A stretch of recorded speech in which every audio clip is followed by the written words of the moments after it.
Hey everyone, welcome back. We're here at Consensus 2024 and I'm so excited for my next interview. Today I'm speaking with John Deaton. He is running for U.S. Senate. Hi, John. Hey, Rachel. How are you? Good. How are you? Good. Thanks for having me. It's always a pleasure to be with you. Yeah, well, it's always a pleasure speaking with you. So, John, before we get started, maybe tell our listeners a little bit about yourself. You're running for U.S. Senate, so...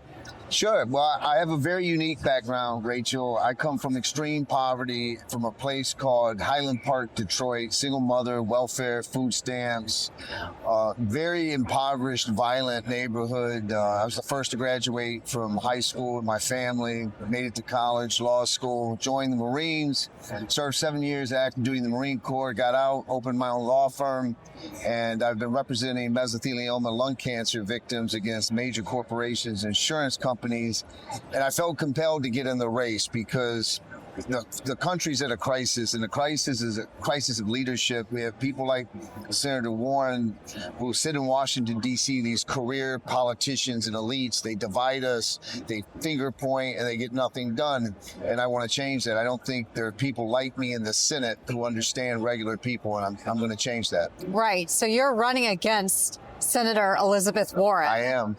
How's that? Well, you know, I told my daughters, and it's interesting, I said to them, listen, your father's thinking of doing something, you know, that he's never talked about. And it's not only is it the first time I've ever run for office, I'm going up against probably the most entrenched Washington insider there is in Elizabeth Warren. And they looked at me and they said, Dad, you're great at everything you do, but we don't think you can win. And I said, why? And they said, because you're too honest, you're too blunt, you'll never say something you don't believe in, and you'll never sell out. And I looked at him, I said, you just convinced me to run, because that can't be the standard in this country. We need better leadership, and that's why I'm running. Wonderful. So let's talk about your views when it comes to cryptocurrency and blockchain. Sure. What are your thoughts on that? Well, a lot of times, because of who I'm going against, right, Senator Warren has tried to ban Bitcoin self-custody and crypto assets in America, tried to shut it down. She's part of the choke point 2.0 against that banking industry if they had any dealings with crypto. But I tell people I'm not a pro-crypto candidate, I'm a pro-freedom candidate. Whether cryptocurrency ends up fulfilling its promise, whether it's a great investment, that's for people to decide. The government shouldn't tell you what you can own, what you can't own, and how you should live your life. And so it's a freedom thing, not so much a crypto thing for me. Right, exactly. So if you are elected to the U.S. Senate, I'm assuming you'll start pushing for more crypto-friendly regulations, more innovation. I mean, how important is it to you that America becomes this Web3 hub? It's very important. America, and it's actually tied to the state that I'm running in Massachusetts. America has always been the leader in innovation, including fintech, technological advances. Look what we did with internet. We got the Amazons of the world, right?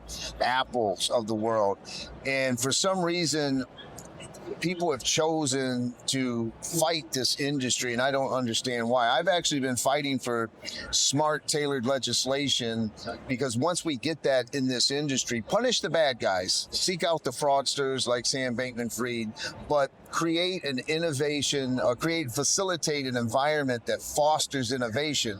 And when you look at Massachusetts, when technological advances are in play, Massachusetts wins. We have MIT, we have Harvard, we have some of the best schools in the world, and we always win in Massachusetts when innovation is a play. And I'm confident now that when I get to the Senate, I'll propose bills that don't compete against the U.S. dollar, but we propose legislation that helps the U.S. dollar maintain its dominance in the world as the world reserve currency through smart stablecoin legislation and others. And so it's all about creating a level playing field and letting the best technology win. And when we do that, America wins, Massachusetts wins. Definitely. No, and I think, having regulatory clarity around stable coins is really, really important. I also think, what El Salvador is doing with Bitcoin there, how they've got so how much Bitcoin that they're holding. That's also really interesting. I wonder if the U.S. government would maybe adopt something similar. I think it's not out of the question because you see a pivot now. For the last 5 years, America has fallen behind. I've had many, as a lawyer that I've been involved in this area, I've had companies, entrepreneurs approach me, and you always hear them say, Rachel, and it's disheartening, it's actually tragic, and it saddens me, well, we're just going to exclude U.S. investors in this, or we're just going to not offer it in America, and we'll focus in Europe or Dubai or Singapore or Switzerland and all these other countries, and that's got to change. But I am confident now, just this week, the White House seems to be pivoting. Instead of just being so anti-crypto, now they're starting to say, well, maybe we can work with the industry. And so anyone who has fought for this war that's been alleged waged against crypto should pat themselves on the back. We're winning. And I think 5 years from now, America will be back to leading. Definitely. I mean, we're seeing people like RFK Jr. He's very pro Bitcoin. Apparently he owns 21 Bitcoin himself. He said that yesterday. Trump now has a pro Bitcoin approach. So we're seeing a lot of these candidates wanting Bitcoin and crypto-friendly regulations, I guess. Well, it's not a competition, but RFK is going to have to do better than that if he's going to catch me. Yeah. When it comes to Bitcoin. Got it. Good to know. Wonderful. So what else can we expect from you? You know, you're running for Senate. Other things that you want to implement? Absolutely. The first thing, I signed a pledge this week. The first thing I'm going to do is propose a bill for term limits, which means that someone like me going to the Senate, you get 2 terms. That's 12 years. Senator Warren has been there for 12 years.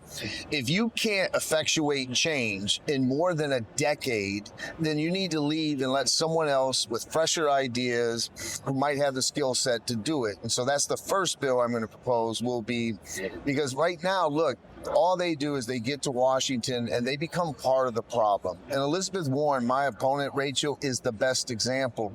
12 years ago, she went to Washington, D.C., pounding the table. She was going to hold those bad bankers accountable.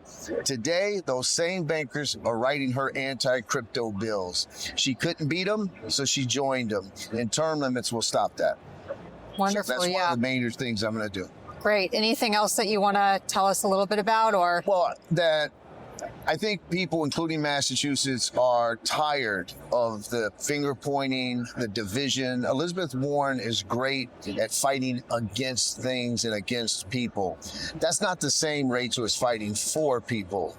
For example, she's great at fighting against the wealthy and the rich. That is not the same as fighting for the poor and the middle class. And I think people are ready for that more uplifting approach. Let's stop dividing American versus American. You know what I mean? You and I may have some differences, but I guarantee you we have a lot more in common. Yeah. But no matter what our political ideology is, no matter what our religion is, I guarantee we want some of the same things in life. And I think people are ready to end the division and let's just elect the best candidate despite the label. And I think Massachusetts is going to help shock the world when I defeat Elizabeth Warren. Yeah, well, I can't wait. Thank you. You're going to be at the party when we celebrate. Yeah, for sure. For sure. So, John, and I, you know, as a Texas resident, I want to know how I can get involved by helping you accomplish your goals. So for the people listening to this, you know, are there fundraisers? How can people support your initiative? The best thing to do is since it's a federal office, it's a nationwide race, meaning only Massachusetts voters can vote, but anyone in America, an American citizen abroad, doesn't matter, can donate. If they can go to johndeatonforsenate.com, whatever they can afford. If it's $5, it's $5. If it's 50 or 100 or more, then great. That would help because a campaign comes down to 3 things. It comes down to money, it comes down to message and work ethic. She won't outwork me. She can outraise me, out-gaslight me, right? Out-mislead me, but she can't outwork me. The message is on point. She's helping me write my message by just being out there doing the things that she's doing. So it all comes down to fundraising. Can I raise enough money to get my name out there? And if I do, I'm very confident I can win. Yeah. So if they could do that, johndeatonforsenate.com, it'd be great. Great. Finally, what are your thoughts on consensus? It's been great. I'll tell you what, I was here last year, and I can tell anyone who was here last year and this year will be able to tell a difference. Last year, it was, 6 or 7, 8 months after FTX and after SPF, and the regulatory uncertainty, the war against crypto, it was more doom and gloom, kind of, will this industry be here in America? This year, with everything that's happened, the success we've had in the Congress with the voting, being able to defeat Elizabeth Warren and Gary Gensler and certain things, it's a much more optimistic, positive atmosphere. I think people now realize that the technology's here to stay. Crypto's here to stay. It is a new asset class that will be adopted by mainstream, and the people are here excited about it. And I think America should be excited. We should be optimistic. For sure. Yeah, that's the vibe I'm getting as well. Sure. Cool. Well, John, thank you. It's been a wonderful talking to you, and I hope for a better future. Thank you. Yeah.